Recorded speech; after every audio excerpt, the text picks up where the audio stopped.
नमस्कार दोस्तों, एक बार फिर से आप सभी का स्वागत है हमारे YouTube channel civil service institute में।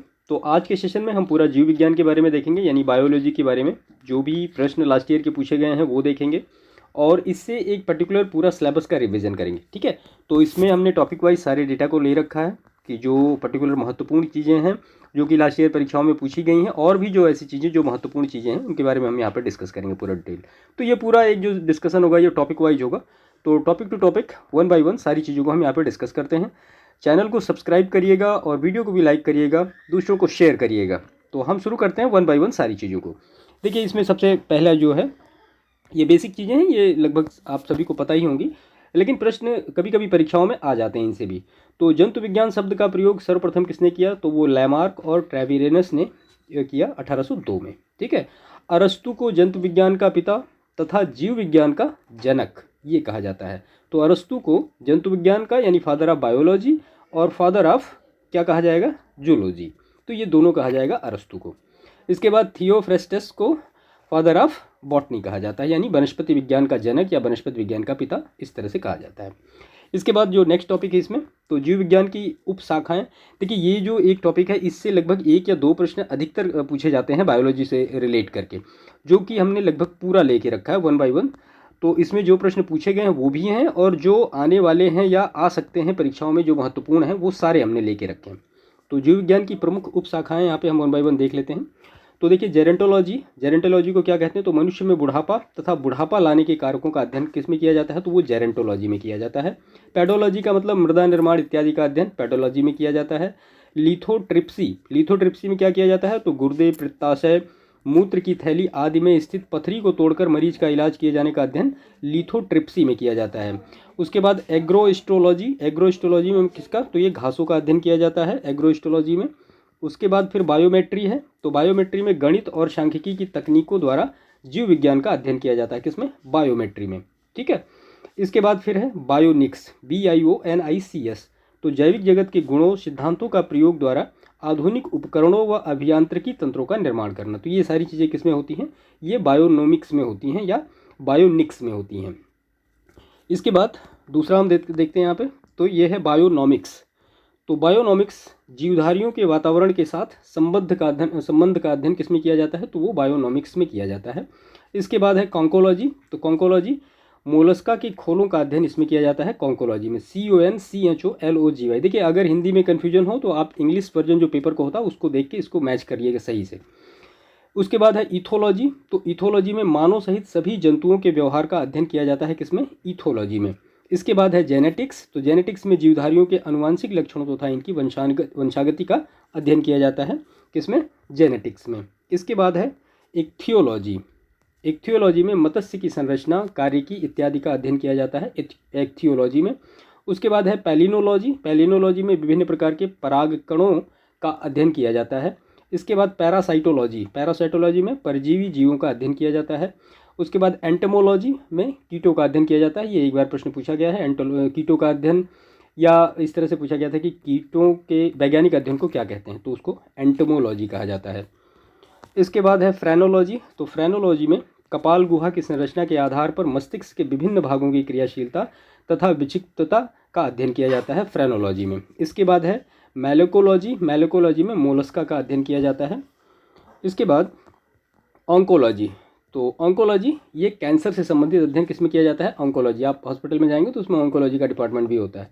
उसके बाद टेरेटोलॉजी में शारीरिक विकास में आने वाली असमानताओं का अध्ययन किया जाता है। किसमें? तो ये किया जाता है टेरेटोलॉजी में। इसके बाद है ऑस्टियोलॉजी में बोन्स का अध्ययन किया जाता है, यानी अस्थियों का अध्ययन किया जाता है। सेरोलॉजी रुधिर सीरम का अध्ययन किया जाता है सेरोलॉजी में। उसके बाद ऑर्निथोलॉजी एक बार पूछा गया है, तो इसमें पक्षियों का अध्ययन किया जाता है ऑर्निथोलॉजी में। उसके बाद है लिथोट्रिप्सी, एक चिकित्सकीय प्रक्रिया है जिसमें प्रघाती तरंगों की सहायता से गुर्दे, पित्ताशय, मूत्राशय की थैली आदि में स्थित पथरी को तोड़कर मरीज को इलाज किया जाता है। ठीक है, तो ये सारा जो प्रोसेस यहाँ पे दिया गया है, जिसमें पथरी होती है, मूत्राशय की थैली में है, पित्ताशय में है या गुर्दे में है, तो वो जो पथरी निकाली जाती है उसको लिथोट्रिप्सी कहते हैं।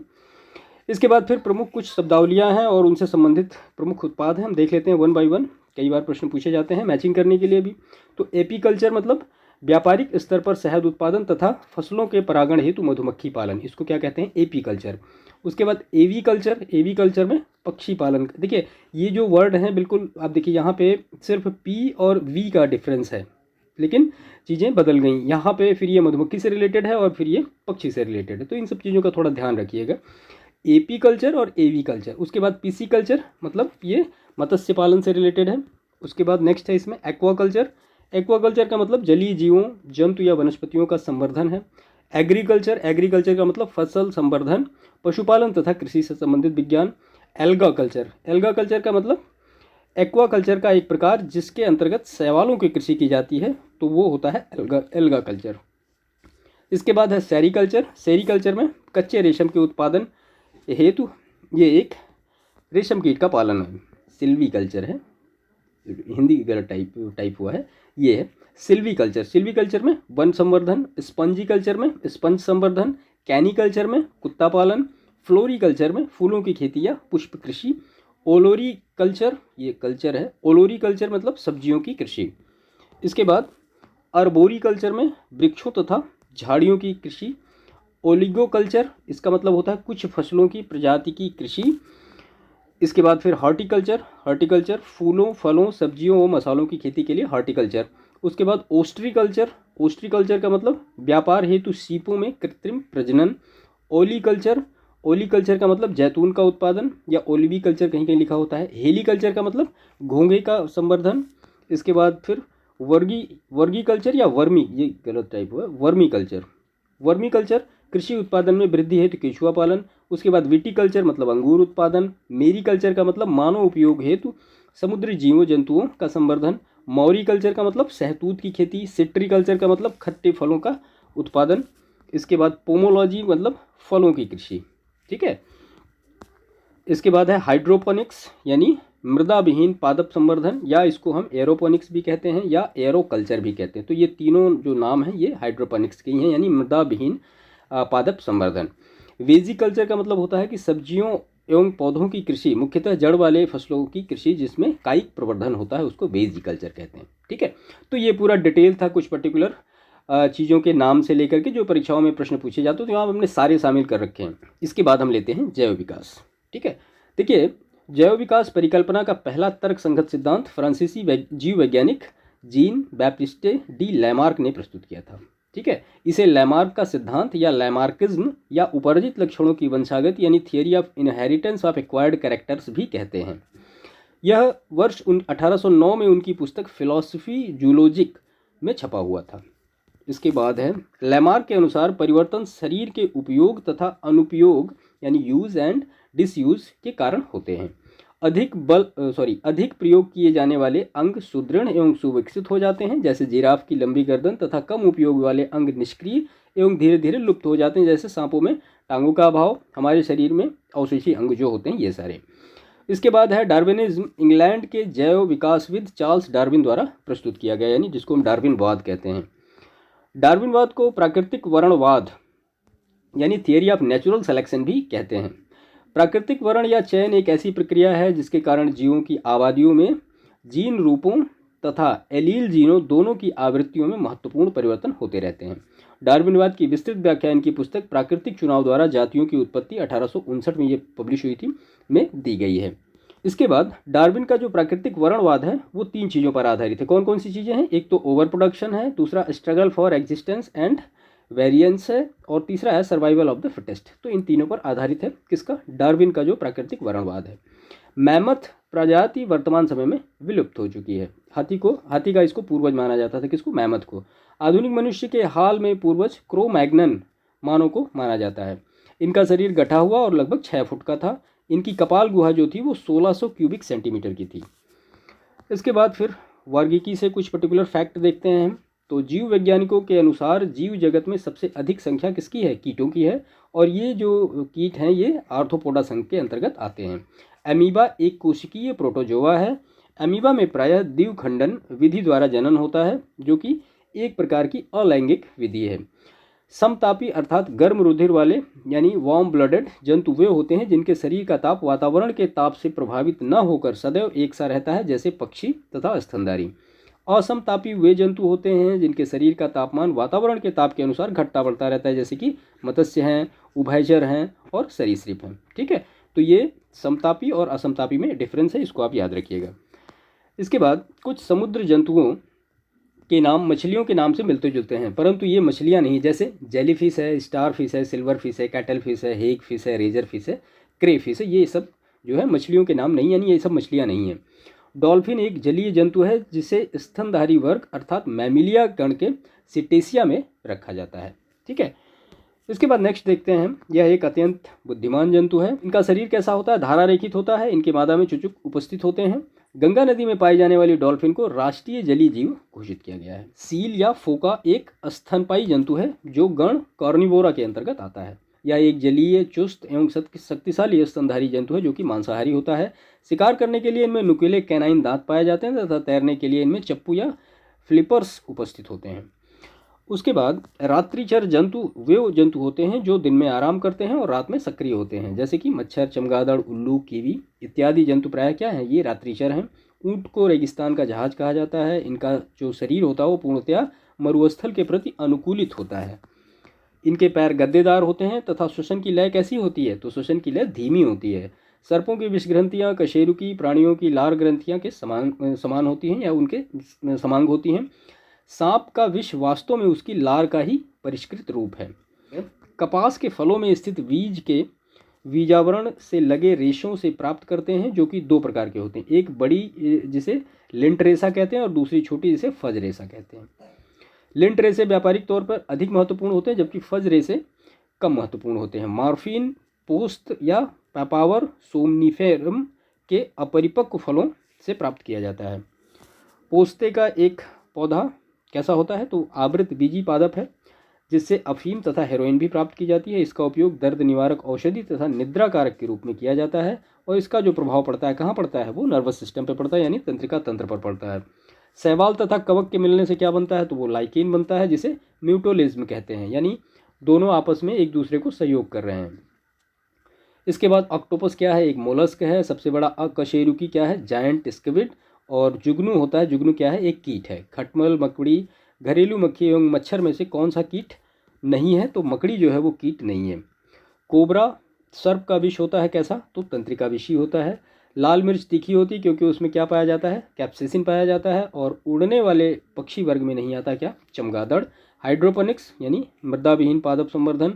लहसुन की अभिलाक्षणिक गंध का कारण क्या है? वो सल्फर यौगिक है। और कुनैन जो मलेरिया के एक प्रमुख औषधि है, किससे प्राप्त होती है? तो आवृत बीजी जो एक पादप होता है सिनकोना, उससे प्राप्त होती है। रेशम तंतु, रोम, पिच, नख तथा नखर निर्मित होते हैं किससे? तो केराटिन से। नाखून जितने भी होते हैं वो सारे केराटिन से ही निर्मित होते हैं, चाहे आदमियों के हों या किसी के भी हों।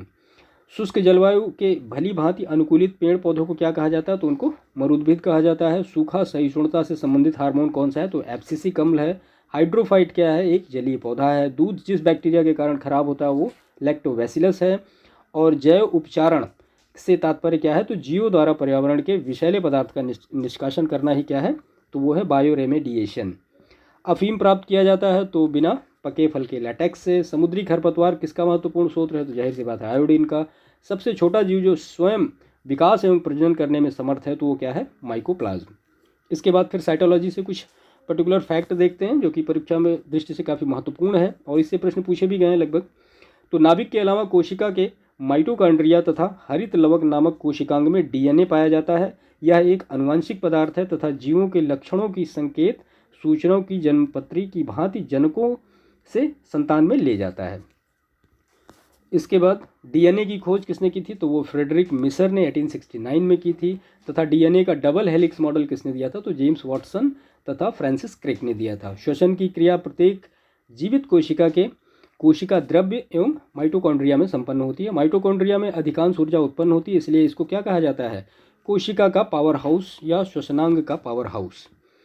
प्लाज्मा झिल्ली या कोशिका झिल्ली कैसी होती है? एक अर्ध पारगम्य सजीव झिल्ली होती है जिसकी बाहरी और भीतरी परतों का निर्माण प्रोटीन द्वारा तथा मध्य वाली परत का निर्माण लिपिड या वसा के द्वारा होता है।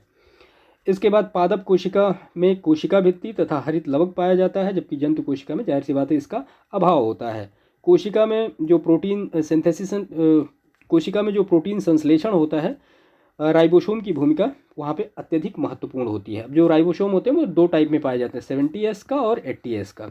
अब इसको थोड़ा डिस्कस करेंगे तो टाइम ज़्यादा लगेगा, लेकिन इतना जान लीजिए कि राइबोसोम जो होते हैं वो दो टाइप के पाए जाते हैं, 70S और 80S का। एक बार प्रश्न पूछा गया है, एक अंतःद्रव्यी जालिका के कला से राइबोसोम लगे रहते हैं तथा ये राइबोसोम प्रोटीन संश्लेषण के निर्माण स्थल में होते हैं।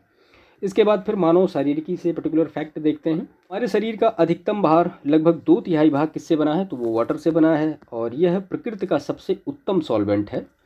जल, कोशिका द्रव्य, ऊतक द्रव्य, रुधिर, प्लाज्मा, मूत्र, श्वेद आदि का आधारभूत तरल क्या होता है, जल होता है। और शल्य क्रिया यानी आर्थोप्लास्टी के अंतर्गत कूल्हे के जोड़ों का प्रतिस्थापन, आर्थराइटिस या अन्य कारणों से निष्क्रिय हो चुके जोड़ों का प्रतिस्थापन या पुनर्संयोजन किया जाता है। इसका उद्देश्य क्या है, तो दर्द से छुटकारा दिलाना, मांसपेशियों की क्षमता को सुधारना तथा चलने की क्षमता को ठीक करना। उसके बाद स्पाइनल कॉर्ड में 31 जोड़ी तंत्रिकाएं निकलती हैं जिन्हें रीढ़ की सुषुम्नीय अर्थात स्पाइनल तंत्रिकाएं कहते हैं। शरीर में स्थित कपालीय अर्थात क्रैनियल तंत्रिकाएं मस्तिष्क से जुड़ी होती हैं जिनकी संख्या कितनी होती है, 12 होती है। और एक स्वस्थ मनुष्य एक दिन में 1.5 लीटर पेशाब करता है। इसके बाद मूत्र क्या होता है, तो एक हल्का अम्लीय माध्यम होता है जिसका जो pH होता है वो 6.0 होता है और इसमें 95% वाटर होता है। इसका पीला रंग यूरोक्रोम के फलस्वरूप होता है जो कि हीमोग्लोबिन के विखंडन से बनता है। इसके बाद नाखून बाह्य कंकाल के अंतर्गत आते हैं जो कि अल्फा कैरेटिन से बने होते हैं। इन्हें काटे जाने पर दर्द नहीं होता क्योंकि ये डेड सेल होती हैं के द्रव्य से निर्मित होते हैं और जिनमें रक्त का संचरण नहीं होता है।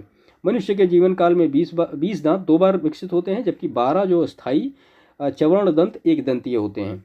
मानव सहित अधिकांश वयस्क स्तनी द्विदंती होते हैं अर्थात चवर्ण दंत के अलावा अन्य दांत जीवन में 2 बार विकसित होते हैं। हमारे मुंह में आदर्श रूप से 4 प्रकार के दांत होते हैं। कौन कौन से, तो एक कृदंत होता है, रदनक होता है, प्रचवर्णक होता है, उसके बाद चवर्णक होता है। हमारे शरीर का सबसे जो दृढ़ भाग दंतवलक यानी इनेमल होता है, ये पूछा गया है परीक्षा में।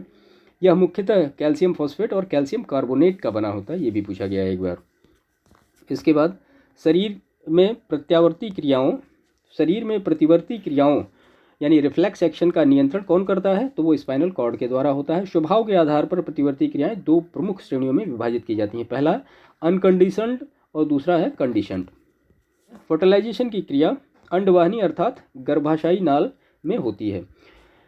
मादा जनन पथ में पहुंचने के पश्चात शुक्राणु की निषेचन क्षमता सामान्यतः 48 घंटों तक सुरक्षित रहती है। मनुष्य के जन्म का समय निषेचन के बाद आदर्श रूप से 266 दिन या 38 सप्ताह का होता है। एक स्वस्थ व्यक्ति के हृदय की धड़कन जो हार्ट बीट होती है 1 मिनट में 72 से लेकर 75 बार तक होती है। वृद्धों में यह काफ़ी कम होती है और जबकि बच्चों में यह सबसे ज़्यादा होती है। हमारा हृदय प्रति मिनट 5 से 6 लीटर जो ब्लड होता है उसको पंप करता है। हृदय में एक स्पंदन की समाप्ति से लेकर अगले स्पंदन की समाप्ति तक यानी कार्डियक साइकिल होता है। हृदय में ऐसी कोशिकाएं जो विद्युतीय तरंग उत्पन्न करती हैं तो वो पेसमेकर कोशिकाएं कहलाती हैं और हृदय स्पंदन इन्हीं विद्युत तरंगियों द्वारा निष्पादित होता है। वयस्क मानव में कितनी हड्डियां होती हैं, तो वो 206। मनुष्य की आंख में प्रकाश तरंगें स्नायु उद्योगों में परिवर्तित होती हैं अक्षपट यानी रेटिना पर। नेत्रदान में दाता की आंख के जिस हिस्से को ट्रांसप्लांट किया जाता है वो है कार्निया। और किसी वस्तु का प्रतिबिंब मनुष्य के आंख में कहाँ बनता है, तो वो रेटिना में बनता है। कौन सा लवण मानव हड्डियों में सर्वाधिक मात्रा में पाया जाता है, तो कैल्शियम फॉस्फेट। ये बीएमडी परीक्षण का पूर्ण रूप क्या है, तो बोन मिनरल डेंसिटी। और मानव शरीर का तापक्रम न जाड़ों में घटता है न गर्मियों में बढ़ता है। इसके बाद फिर सर्कुलेटरी सिस्टम यानी रुधिर परिवहन तंत्र के बारे में डिटेल हम देखते हैं। तो हेमोग्लोबिन एक प्रोटीन है जो कि मानव रक्त में पाया जाता है। इसके रासायनिक संयोजन में ग्लोबिन नामक प्रोटीन हीम नामक लाल रंग के पदार्थ से जुड़ा होता है। रुधिर का लाल रंग किसके कारण होता है, हीम के कारण लाल होता है। इसके बाद है हीमोग्लोबिन शरीर में क्या करता है, गैसों का परिवहन करता है।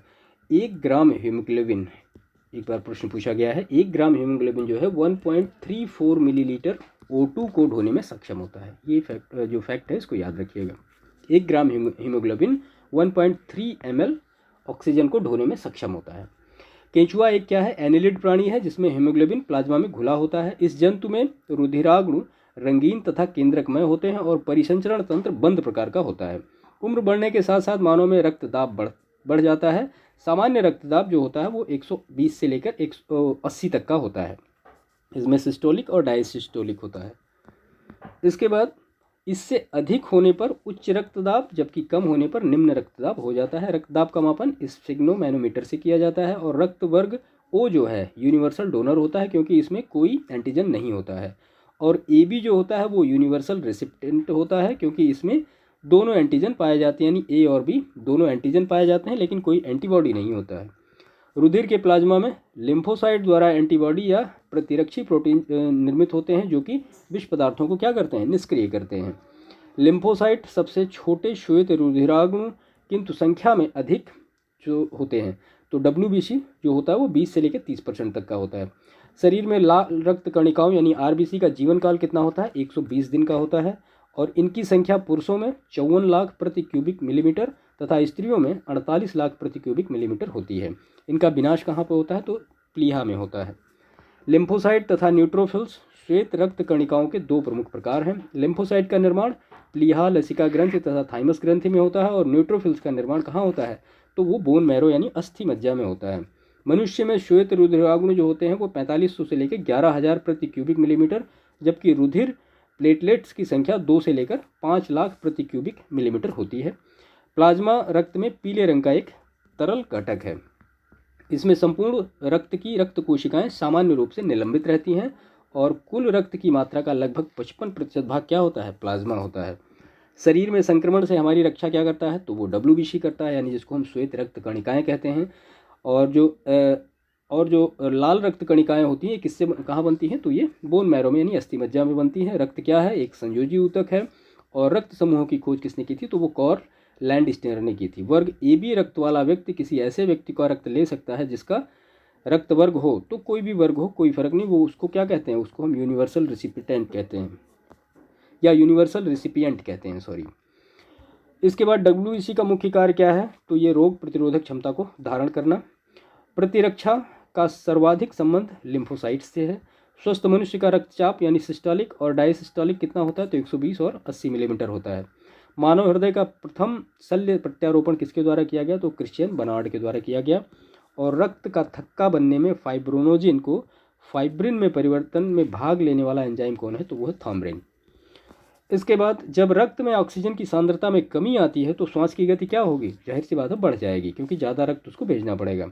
रक्त की धड़कन नियंत्रित करने हृदय की धड़कन नियंत्रित करने के लिए जो खनिज आवश्यक है तो वो है पोटेशियम, जो कि सेब में सबसे ज़्यादा मिलता है। DNA अंगुली छापन और नैदानिक शोध केंद्र अवस्थित है कहाँ पे, तो हैदराबाद में। और मानव रक्त की सयांता का कारण क्या है, तो प्लाज्मा में बिम्बाणु। मानव शरीर में हीमोग्लोबिन का कार्य क्या है, तो अभी आपने देखा हीमोग्लोबिन का कार्य क्या है, तो वो ऑक्सीजन को परिवहन करना। उसके बाद फिर पाचन और उत्सर्जन से पर्टिकुलर फैक्ट देखते हैं। तो छोटी आंत मुख्यतः 3 भागों यथा डेडुनम, उसके बाद फिर जेजुनम, उसके बाद फिर इलियम में विभाजित होती है या विभाजित होती है, जिसकी लंबाई क्रमशः 25 सेंटीमीटर, 2.5 मीटर और 3.5 मीटर होती है। ठीक है, देखिए ये इंग्लिशी शब्द ठीक है, बाकी हिंदी में भी आप कह सकते हैं ग्रहणी है, मध्यांत्र है, फिर शेषांत्र है, लेकिन इंग्लिश ही आप कहिए डेडुनम, जेजुनम और इलियम। मानव शरीर में पाचन का अधिकांश भाग छोटी आंत में संपन्न होता है। और पचे हुए पदार्थों का अवशोषण भी मुख्यतः कहाँ होता है, तो वो छोटी आंत में ही होता है। लार में जो एंजाइम होता है एमाइलेज होता है, जो कि स्टार्च को शर्करा में तोड़ता है। मनुष्य शरीर की खून की शुद्धिकरण की प्रक्रिया क्या कहलाती है, तो वो डायलिसिस कहलाती है। और प्राकृतिक रूप से शरीर में यह प्रक्रिया किडनी के द्वारा संपन्न होती है। यह रुधिर से फॉस्फेट, नाइट्रोजन यौगिक, यूरिया तथा यूरिक अम्ल को पृथक करता है और रक्त के परासरणी दाब एवं उसकी मात्रा का नियमन करता है। ये वृक्क है। वृक्क के क्षतिग्रस्त हो जाने पर इस कार्य हेतु अपोहक का प्रयोग किया जाता है, जो कि कृत्रिम वृक्क के रूप में कार्य करता है। एंजाइम मूलतः क्या होते हैं, प्रोटीन होते हैं, जो बायो उत्प्रेरक के रूप में जैव रासायनिक क्रियाओं को उत्प्रेरित या उनकी गति बढ़ाने का कार्य करते हैं। यकृत क्या है, तो मानव शरीर की सबसे बड़ी ग्रंथि है और यह मानव शरीर का एक महत्वपूर्ण पाचक अंग है, जिसके द्वारा लगभग 500 क्रियाओं का संपादन किया जाता है। पित्त का उत्पादन, रक्त प्लाज्मा के कुछ प्रोटीनों का उत्पादन, ग्लाइकोजेनेसिस क्रिया द्वारा ग्लूकोज का ग्लाइकोजन में परिवर्तन, रक्त में एमिनो अम्ल का नियमन तथा विषाक्त अमोनिया को यूरिया में परिवर्तित करना, ये यकृत का मुख्य कार्य है। उसके बाद है ट्रिप्सिन, टायलिन और पेप्सिन पाचक एंजाइम हैं, जिनका आव क्रमशः अग्नाशय, लार ग्रंथि तथा आमाशय में होता है। इसके बाद गैस्ट्रिन एक हार्मोन है जो आमाशय में जी कोशिका यानी जी सेल्स तथा ग्रहणी द्वारा मुक्त होता है। यह गैस्ट्रिक अम्ल के स्रावण को उद्दीप्त करता है। एमाइलेज नामक एंजाइम का स्राव लार ग्रंथियों तथा अग्नाशय द्वारा होता है। यह भोजन में स्टार्च के जल अपघटन से ग्लूकोज निर्मित करता है। यानी न्यूट्रिशन तथा फार्मास्यूटिकल शब्द से मिलकर बना हुआ है। न्यूट्रास्यूटिकल उत्पाद नियमित पोषक मूल्यों के साथ साथ औषधीय लाभ प्रदान के लिए जाने जाते हैं। पोटेशियम अल्पता से संबंध है। निम्न रक्तचाप और यूरिया रक्त के द्वारा पृथक किया जाता है। कहाँ पे? तो वो किडनी में या गुर्दा में। मानोब्रिक अश्मरी यानी किडनी स्टोन में पाया जाने वाला एक प्रमुख रासायनिक यौगिक है। जो किसका बनता है? जो स्टोन होता है वो कैल्शियम ऑक्जेलेट का। हम हल्दी के पौधे को जिस भाग को खाते हैं तो वो तना है। और ईस्ट और मशरूम क्या है? एक फंजाई है, यानी एक फफूंद है। नाखून काटते समय दर्द नहीं होता क्योंकि नाखून मृत कोशिकाओं के द्रव्यों से बने होते हैं जिनमें रक्त का संचरण नहीं होता है। एक बीज के अंकुरण के लिए 3 परिस्थितियां सर्वाधिक महत्वपूर्ण हैं, और वो क्या क्या है? पहला पानी, उसके बाद फिर जो रिक्वायर्ड टेम्परेचर है, उसके बाद फिर ऑक्सीजन है। लाइकेन मिश्रित जीव हैं किसके? कवक और शैवाल के मिलने से लाइकेन बनते हैं। और शीत भंडारों में फलों तथा साग सब्जियों का अपघटन क्या हो जाता है? धीमा हो जाता है, या हम ये कह सकते हैं उनका जो रिस्पायरेशन प्रोसेस है वो स्लो हो जाता है। हमारे तंत्र में अधिकतम एटीपी अणुओं में उत्पन्न करने वाला पद क्या है? तो वो क्रेब्स चक्र। यकृत तथा मांसपेशियों में ऊर्जा जमा होती है ग्लाइकोजन के रूप में। और मानव के श्वेत रक्त कणों यानी डब्ल्यूबीसी का व्यास कितना होता है? तो वो लगभग 0.007 मिलीमीटर होता है। इसके बाद फिर विटामिन और पोषण के बारे में हम देखते हैं। तो विटामिन जटिल कार्बनिक यौगिक होते हैं, ठीक है। इसके बाद ये शरीर में उपापचयी अभिक्रियाओं में उत्प्रेरकों की क्रियाओं का नियंत्रण करते हैं। अब तक लगभग 20 प्रकार के विटामिन ज्ञात हो चुके हैं, जिनकी 2 श्रेणियां हैं। पहला कौन सा? तो एक तो जल में घुलने वाले और दूसरा वसा में घुलने वाले। तो जल में घुलने वाले खाली 2 हैं, एक तो बी है और सी है, और दूसरा जो है वसा में घुलने वाले जो है वो है ADE के। तो ये ADE के किस में है? ये वसा में घुलते हैं, और BC जो है ये जल में घुलते हैं।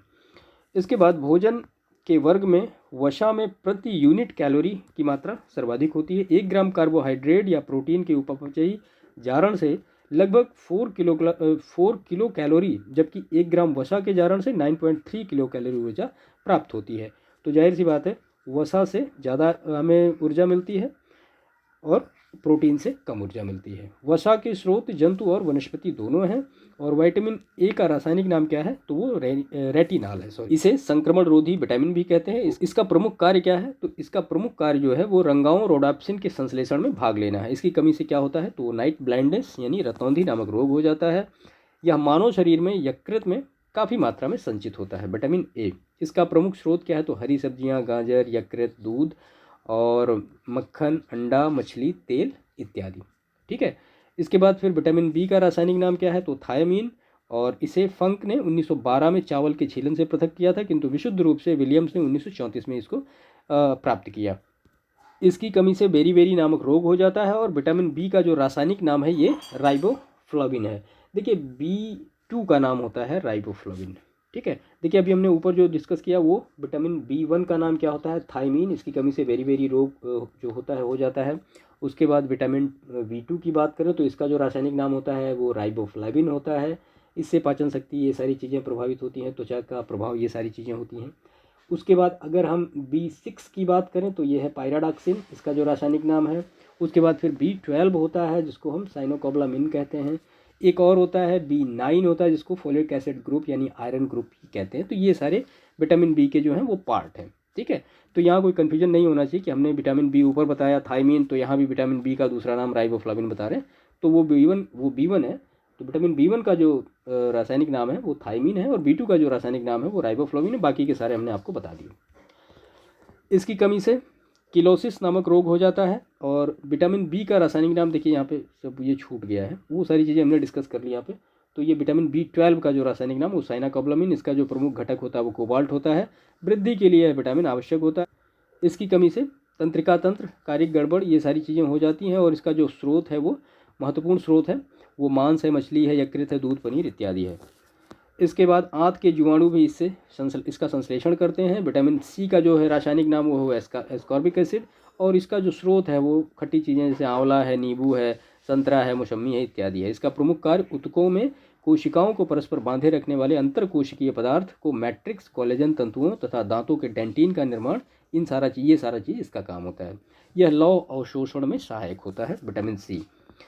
इसकी कमी से स्कर्वी नामक रोग हो जाता है, जिसके प्रभाव से क्या होता है, घाव नहीं भरते हैं। तो विटामिन के का जो रासायनिक नाम होता है वो होता है फिलोक्यूनोन या नेफ्थोक्यूनोन। ठीक है, इसकी कमी से मतलब रक्त का थक्का नहीं जमता है। ये सारी चीज़ें यहाँ पे लिखी। इसकी कमी वाले व्यक्ति का ऑपरेशन आसानी से नहीं किया जा सकता क्योंकि अधिक रुधिर बह जाने का डर बना रहता है। स्रोत की बात करें तो फिर हरी पत्तियाँ, अंडा, यकृत इत्यादि हैं। आंत के जीवाणुओं द्वारा इसका संश्लेषण किया जाता है। इसके बाद फिर विटामिन डी की बात करें तो फिर कैल्सी फेरॉल है ये, और इसे हार्मोन भी माना जाता है। इसका निर्माण जो सूर्य की किरणों के प्रभाव से होता है, हमारी त्वचा में कोशिकाओं द्वारा किया जाता है। इसके अलावा मक्खन है, यकृत है, अंडे की जर्दी है, वृक्क इत्यादि से भी यह हमें मिलता है। इसकी कमी से बच्चों में क्या होता है, तो वो सूखा रोग यानी रिकेट्स तथा वयस्कों में ऑस्टियोमालाइसिस नामक रोग हो जाता है। केला है मुजेशी कुल के अंतर्गत, इसमें प्रचुर मात्रा में कार्बोहाइड्रेट पाया जाता है। इसके अगर अलावा इसमें और स्रोत देखें तो वसा, प्रोटीन, खनिज लवण तथा विटामिन पाए जाते हैं। केले से 89 किलो कैलोरी यानी 100 ग्राम ऊर्जा प्राप्त होती है। बाल जो होता है वो केराटिन नामक प्रोटीन से बना होता है, और केराटिन प्राणियों में नाखून और बालों का प्रमुख संरचनात्मक घटक होता है। टायरोसिन जो है वो प्रोटीन की प्रचुरता वाले खाद्य पदार्थों में उपस्थित अमीनो अम्ल है। यह मस्तिष्क में एड्रीनल, नोर एड्रीनल और डोपामाइन आदि न्यूरोट्रांसमीटर्स का निर्माण करता है। इससे शारीरिक सतर्कता और ऊर्जा को बढ़ाने में मदद मिलती है। इसकी कमी से व्यक्ति स्वयं को दुखी और सुस्त महसूस करता है। पालक के पत्तों तथा अन्य हरी सब्जियों में सर्वाधिक मात्रा में आयरन होता है। आयरन शरीर में हीमोग्लोबिन तथा साइटोक्रोम एंजाइम का घटक होता है। शरीर में लौह की कमी के कारण क्या होता है, एनीमिया हो जाता है तथा शरीर की सुरक्षा तंत्र भी दुर्बल हो जाता है। दूध में केसिन नामक प्रोटीन होता है, जिसके कारण दूध का रंग क्या होता है, सफ़ेद होता है। और गाय के दूध में हल्का जो पीला रंग होता है वो कैरोटीन की उपस्थिति के कारण होता है। में वसा, खनिज लवण, लैक्टोक्स और विटामिन इत्यादि मुख्य अवयव पाए जाते हैं। इसके बाद दूध में एल्ब्यूमिन नामक एक अन्य प्रोटीन भी पाया जाता है। दुग्ध प्रोटीन को पचाने वाला एंजाइम क्या है, रेनिन होता है। यह दूध की घुलनशील प्रोटीन केसिन को ठोस एवं घुलनशील कैल्शियम पैराकैसिनेट में परिवर्तित कर दूध को दही के रूप में जमा देता है। प्रोटीन एक क्या है, जटिल नाइट्रोजन युक्त कार्बनिक यौगिक है। इसका गठन कार्बन, हाइड्रोजन, ऑक्सीजन और नाइट्रोजन के तत्वों को मिलने पर होता है। एमिनो अम्ल इनकी संयोजक इकाई या एकलक होते हैं। ये त्वचा, मांसपेशियों तथा हड्डियों के विकास के लिए आवश्यक होते हैं। इसके बाद हम देखते हैं अंतःस्रावी ग्रंथि और हार्मोन्स। तो इसमें अग्नाशय क्या है, एक मिक्स्ड ग्लैंड है, और इससे पाचक एंजाइम तथा इनकी लैंगरहैंस की दीपिकाओं की बीटा कोशिकाओं से इंसुलिन, अल्फा कोशिकाओं से ग्लूकागॉन तथा डेल्टा कोशिकाओं से सोमेस्टोस्टिन नामक हार्मोन का स्रावण होता है। नाम याद रखिएगा, कई बार प्रश्न आ जाते हैं। अग्नाशय जो है मानव शरीर की दूसरी सबसे बड़ी ग्रंथि है। पहली कौन सी है, तो वो आपने देखी, यकृत है। इंसुलिन नामक हार्मोन जो कि रुधिर में शर्करा की मात्रा का नियमन करता है, इसका स्रोत क्या है, तो डहेलिया की जड़ें हैं तथा अग्नाशय की बीटा कोशिकाएं हैं। इसकी कमी से शरीर में डायबिटीज रोग यानी मधुमेह हो जाता है। इसकी अधिकता से रुधिर में ग्लूकोज की मात्रा कम होने लगती है। इसके बाद उदक में वाले व्यक्ति में को प्रायः बहुत प्यास लगती है, क्योंकि इनमें शरीर का निर्जलीकरण हो जाता है। इसके उपचार हेतु कृत्रिम एडीएच का उपयोग करते हैं, जिसे पेट्रेसिन कहते हैं। पित्त का श्रवण यकृत द्वारा होता है, किंतु इसके संचय का कार्य कौन करता है, तो वो गॉल ब्लैडर यानी पित्ताशय करता है। जो पिट्यूटरी ग्लैंड होती है शरीर की मास्टर ग्लैंड कहलाती है। यह शरीर के समस्त अंतःस्रावी ग्रंथियों को संचालित करती है, और यह मानव शरीर की क्या है, सबसे छोटी अंतःस्रावी ग्रंथि है। इसे हाइपोफाइसिस सेरिब्राई भी कहते हैं। पैराथायराइड या परावटु ग्रंथियां भ्रूण के एंडोवर्म से भी उत्पन्न ग्रंथि हैं। यह पीयूष ग्रंथि से स्वतंत्र कार्य कर सकती हैं। इसके द्वारा पैराथार्मोन नामक हार्मोन का स्रावण होता है। यह रुधिर में कैल्शियम आयन की आदर्श मात्रा बनाए रखता है। थायराइड ग्रंथि द्वारा थायरैक्सिन हार्मोन्स का स्रावण होता है या स्रावित होती है। इसकी कमी से जड़ मानवता, मिक्सीडोमा, हशीमोतो रोग, सामान्य घेगा आदि ये सारी चीज़ें उत्पन्न होती हैं। एड्रीनेलिन तथा एपिनेफ्रीन नामक हार्मोन एड्रीनल मेडुला से स्रावित होता है। इसे फाइट और फ्लाई हार्मोन्स भी कहते हैं। यह संकट काल एवं विशेष परिस्थितियों में उचित निर्णय लेने के सहयोग प्रदान करता है। इसके स्राव से हृदय गति में वृद्धि तथा शरीर में उत्तेजना का अनुभव होता है। मस्तिष्क में हाइपोथैलेमस भूख, प्यास, प्यार, घृणा, रक्तदाब, जल के उपापचय, पसीना, गुस्सा, ताप नियंत्रण आदि का केंद्र बिंदु यही होता है, हाइपोथैलेमस। यह अंतःस्रावी ग्रंथियों से स्रावित होने वाले हार्मोन्स का नियंत्रण करता है। एस्ट्रोजन क्या है, एक हार्मोन है। प्रमुखतया एस्ट्रोजन जो होता है वो स्ट्रेडियोल होता है, जिसे नारी विकास हार्मोन्स भी कहा जाता है। इसका उत्पादन स्त्रियों में अंडाशय की ग्राफियन पुटिकाओं की थीका इंटरना की कोशिकाओं द्वारा यौनारंभ से लेकर रजोनिवृत्ति की आयु लगभग 45 से 52 वर्ष तक का होता है। यह मादा में द्वितीयक लैंगिक लक्षणों के विकास में सहायक होता है। सोमैटोट्रोपिन या वृद्धि हार्मोन का शरीर में संबंध वृद्धि से है। इसकी अधिकता से भीमकायता जबकि कमी से बौनापन रोग होता है। एड्रिनल कॉर्टेक्स से कॉर्टिसोल नामक महत्वपूर्ण हार्मोन स्रावित होता है जिसे हाइड्रोकॉर्टिसोन भी कहते हैं। इसका यकृत में उपापचयी प्रभाव होता है। इसके बाद एथिलीन क्या है, तो एक ये पादप हार्मोन है जो कि गैसीय अवस्था में पाया जाता है। फलों को कृत्रिम रूप से पकाने के लिए यह अधिक सुरक्षित और स्वीकार्य माना जाता है। इसके बाद फिर कार्यकी के बारे में महत्वपूर्ण चीज़ें हम देखते हैं। तो चींटियों द्वारा काटे जाने पर शरीर में फॉर्मिक अम्ल का अंतःक्षेपण होता है जिससे चुनचुनाहट का आभास होता है फॉर्मिक अम्ल के कारण। फॉर्मिक अम्ल क्या है, एक कार्बनिक यौगिक है। व्हेल एक स्तनधारी जलीय जंतु है। इसकी त्वचा के नीचे वसा का मोटा स्तर ब्लबर शरीर में तापरोधक का कार्य करता है। इसके बाद गिनी क्रीम एक क्या है, एक सूत्रकृमि है। इसका वैज्ञानिक नाम है ड्रैकनकुलस मोंडिनेसिस है। यह मनुष्य तथा कुछ दूसरे स्तनियों का परजीवी जंतु है। इसके संक्रमण से शरीर में दमा, उल्टी, खजुलाहट, इयोसिनोफिलिया इत्यादि लक्षण प्रकट होते हैं। अमरबेल एक पूर्ण स्टेम परजीवी है जो कि आवृतबीजी पौधा है। इसका तना पोषक के चारों ओर लिपट कर परजीवी मूल द्वारा भोजन, खनिज लवण तथा जल प्राप्त करता है। कोको में बीजों द्वारा प्रवर्धन होता है। इसके बीजों को नर्सरी में उगाने के पश्चात मृदा में 4 फीट की दूरी पर इसको प्रत्यारोपित करते हैं। और बोगनविलिया, कॉर्नेशन तथा अंगूर के पादप में स्तंभ कर्तन तथा प्रवर्धन होता है। सूक्ष्म जीव जो बीटी कपास के उत्पादन से संबंधित है वह एक जीवाणु है। स्टार्च के जल अपघटन से ग्लूकोज बनाने वाला एंजाइम कौन सा है, तो वो एमाइलेज है। परितृप्त एवं प्यास के केंद्र मानव मस्तिष्क के किस भाग में होते हैं, तो वो हाइपोथैलेमस में होते हैं। इसके बाद ये एक महत्वपूर्ण चीज़ है, रोग और उपचार। कई बार इससे प्रश्न पूछे जाते हैं। तो सर रोनाल्ड रॉस ने पता लगाया कि मलेरिया जो है ये प्लाज्मोडियम नामक एक कोशिकीय प्रोटोजोआ परजीवी से होता है। इसके बाद इसकी वाहक मादा जो होती है वह एनाफिलीज मच्छर होती है। इससे प्रभावित होने वाला अंग कौन सा है, तो वो स्प्लाइन है या प्लीहा है। इस रोग के उपचार हुए तो क्लोरोक्विन, कामाक्विन इत्यादि औषधियों का प्रयोग किया जाता है। डेंगू जो होता है वो क्यूलेक्स फैटिगेंस तथा एडीज एजिप्टाई नामक मच्छर द्वारा फैलता है। इसमें तेज ज्वर के साथ हड्डियों और जोड़ों में भयंकर पीड़ा होती है। इसे हड्डी तोड़ ज्वर भी कहते हैं, किसको, डेंगू को। इससे पीड़ित रोगी के रक्त में प्लेटलेट्स की संख्या कम हो जाती है। प्लाज्मोडियम क्या है, एक द्विपोषीय जंतु है। इसका जीवन चक्र 2 पोषद मनुष्य तथा मादा एनाफिलीज में पूरा होता है। मलेरिया नामक रोग का एक कारक है ये। और बीएमडी परीक्षण यानी ऑस्टियोपोरोसिस रोग यानी अस्थि रंध्रता की पहचान के लिए किया जाता है। बीएमडी यानी बोन मिनरल डेंसिटी। ऑस्टियोपोरोसिस हड्डी का एक रोग है जिसमें फ्रैक्चर का खतरा बढ़ जाता है। क्लास्ट्रीडियम बाटुलिनम नामक जीवाणु से भोजन विषाक्तता होता है। इटाई रोग जो होता है वो कैडमियम की विषाक्तन के कारण होता है। खनन कार्य के द्वारा नदियों में कैडमियम के विमोचन से यह रोग फैला। फेनिल कीटोन्यूरिया एक प्रकार का वंशानुगत रोग है। इससे प्रभावित व्यक्ति के शरीर फेनिल एलेनिन नामक अमीनो अम्ल को तोड़ने में सक्षम नहीं हो पाता। डीपीटी वैक्सीन जो है डिप्थीरिया, काली खांसी तथा टिटनेस के बचाव हेतु दिया जाता है, डीपीटी। ये तीनों रोग जीवाणुजन्य रोग हैं जो कि किस किस जीवाणुओं से होते हैं, तो कोरोनी बैक्टीरियम डिप्थीरी, होमोफिसल परट्यूटिस तथा माइकोबैक्टीरियम टिटेनी द्वारा होता है। बीसीजी का टीका तपेदिक से बचाव हेतु शिशु जन्म के तुरंत बाद लगाया जाता है। इसके बाद मम्स या कंडमाला एक विषाणुजनित रोग है। इसमें पैरोटिड ग्रंथि कष्टदायक रूप से बड़ी हो जाती है। ब्लू बेबी सिंड्रोम रोग से बच्चे प्रभावित होते हैं। यह पेयजल में नाइट्रेट की अधिकता के कारण होता है। इससे बच्चों के होंठ जो होते हैं यह शरीर का रंग नीला पड़ जाता है।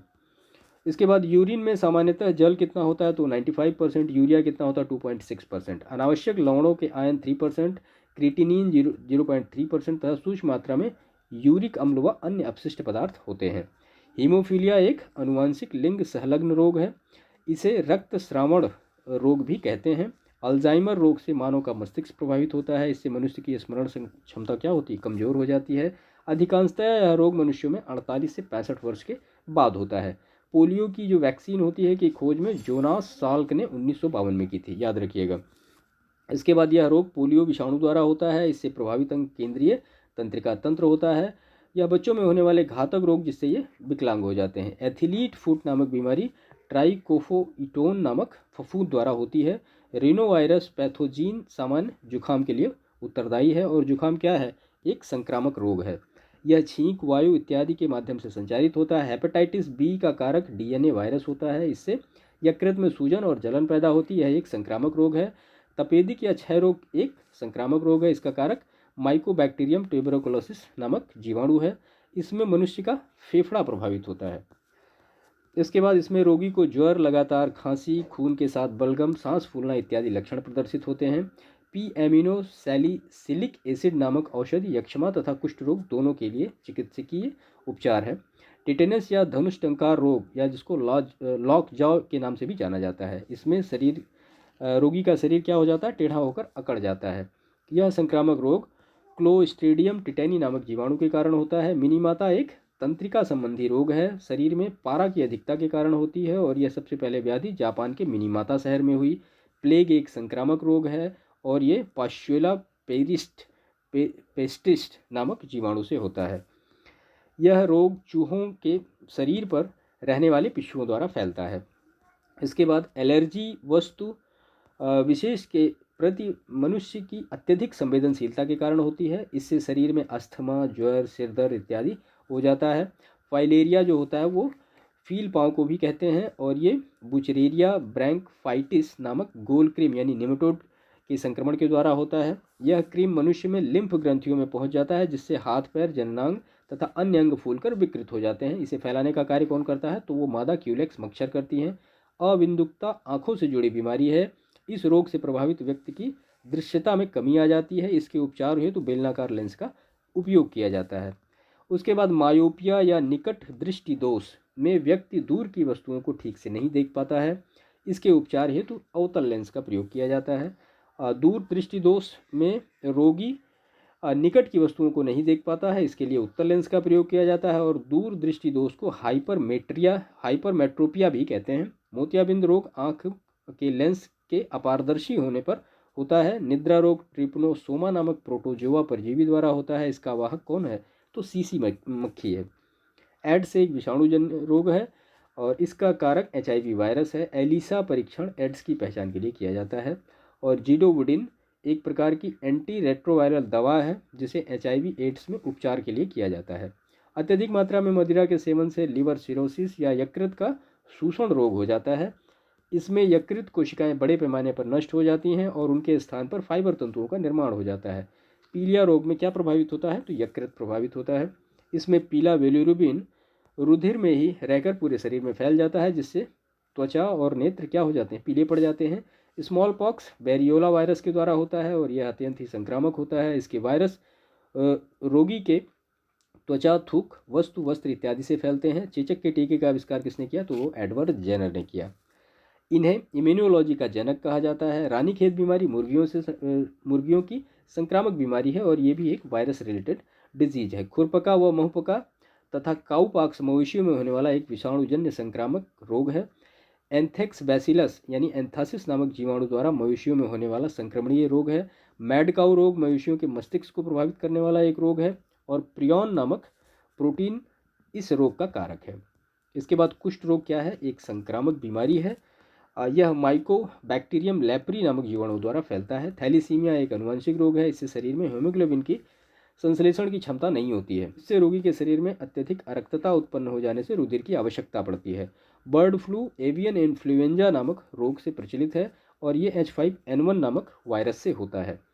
यह एक संक्रामक रोग है जो मुख्यतः मुर्गियों, बत्तखों को प्रभावित करता है। संक्रमण के कारण मनुष्य भी इससे प्रभावित होते हैं। टैमी फ्लू इसकी कारगर औषधि है। इसके बाद फिर इसका लास्ट टॉपिक है आनुवंशिकी, इंजीनियरिंग तथा बायोटेक्नोलॉजी। तो इसमें पौधों के कायिक भागों तथा यथा जड़, तना एवं पत्ती द्वारा जन कायिक प्रवर्धन कहलाता है। इसके द्वारा उत्पन्न संतति जो होती है वो पैतृक समान होती है। इसमें कोई भिन्नता या नए गुण या और नहीं आ पाते हैं। डॉली नामक भेड़ का क्लोन विश्व में किसी स्तनधारी जीव का प्रथम क्लोन है। इसका जन्म स्कॉटलैंड स्थित रॉसलिन इंस्टीट्यूट में 5 जुलाई 1996 को इयान विल्मोट, कीथ कैंपबेल और उनके सहयोगियों द्वारा किया गया। स्टेम सेल में शरीर के किसी भी अंग को कोशिका के रूप में विकसित करने की क्षमता होती है। स्रोत के आधार पर इन्हें भ्रूण, वयस्क तथा कार्ड ब्लड में बांटा जा सकता है। अधिकांशतः स्टेम सेल भ्रूण से प्राप्त होती है। गर्भनाल का रक्त, दांत, अस्थि, मज्जा आदि स्टेम सेल में अविवादास्पद स्रोत है। इसके बाद ये कार्निया प्रत्यारोपण हृदयघात के कारण क्षतिग्रस्त मांसपेशियों के अलावा कई अन्य रोगों के उपचार में सहायक हैं। कीट प्रतिरोधी पारजीनी कपास आनुवंशिकी अभियांत्रिकी द्वारा एक जीन को निर्विष्ट कर निर्मित किया गया है। डॉक्टर क्रिश्चियन बर्नार्ड दक्षिण अफ्रीका के एक प्रसिद्ध सर्जन थे। इन्होंने सर्वप्रथम मानव हृदय का सफलतापूर्वक प्रतिस्थापन किया। SA नोड या सिनोएट्रियल नोड हृदय का प्राकृतिक पेसमेकर है। यह हृदय गति को नियंत्रित करने में प्रमुख भूमिका निभाता है। जार्विक 7 क्या है? एक आर्टिफिशियल हार्ट है। इसका आविष्कार रॉबर्ट जार्विक ने किया और यह पहली बार बार्नी क्लार्क नामक रोगी में वर्ष 1982 में प्रतिस्थापित किया गया। स्पाइरोगाइरा एक शैवाल है, इसमें क्लोरोफिल पाया जाता है। यह प्रकाश संश्लेषण की क्रिया द्वारा अपना भोजन बनाता है। गैम्बूसिया मुख्यतः ताजे पानी की एक मछली की प्रजाति है। यह मच्छरों में अंडे देने वाले लार्वा को चट कर जाती है और डेंगू और मलेरिया से बचाने में मददगार मच्छी है गैम्बूसिया। वर्मी कल्चर में प्रयुक्त वर्म होता है अर्थवर्म। फिलाटेलिस्ट क्या करता है? तो वो डाक टिकट का संग्रह करता है। जनसंख्या एवं मानव जाति के महत्वपूर्ण आंकड़ों का अध्ययन संबंधित है तो वो जननांकी से। और पैलियो वनस्पति के अंतर्गत अध्ययन करते हैं तो पादप जीवाश्मों का। रेशम कीट का पालन को क्या कहते हैं? तो उसको हम कहते हैं सेरीकल्चर। एनोस्मिया को क्या कहते हैं? तो वो घ्राण संवेदना की कमी। और अस्पताल के किस भाग में कैथ लैब होगी? तो जाहिर सी बात है कार्डियोलॉजी विभाग में होगी। आर्कियोपैटेरिक्स जुरासिक युग में सर्वपुरातन पक्षी और विकास के उत्परिवर्तन सिद्धांत का प्रतिपादन किसने किया? तो ह्यूगो डी ब्रीज ने किया और ये ब्रीज है। और डायनासोर्स कब थे? तो वो मेसोजोइक युग में थे। तो ये पूरा बायोलॉजी का पूरा टॉपिक वाइज हमने यहाँ पर डिस्कशन किया। देखिए रिवीजन के लिए काफ़ी अच्छी सीरीज है। आप इसका रिवीजन 1 बार 2 बार 3 बार करेंगे। ये पूरे लास्ट ईयर के प्रश्न हैं और भी इससे ज़्यादा जो महत्वपूर्ण चीज़ें हैं जो कि अलग अलग परीक्षाओं में पूछेंगी उनको भी हमने यहाँ पर शामिल किया है। तो आप इसका रिवीजन करिए 1 बार 2 बार 3 बार। बाकी मिलते हैं आपसे नेक्स्ट सेशन में। तब तक के लिए आपका बहुत बहुत धन्यवाद। Thank you.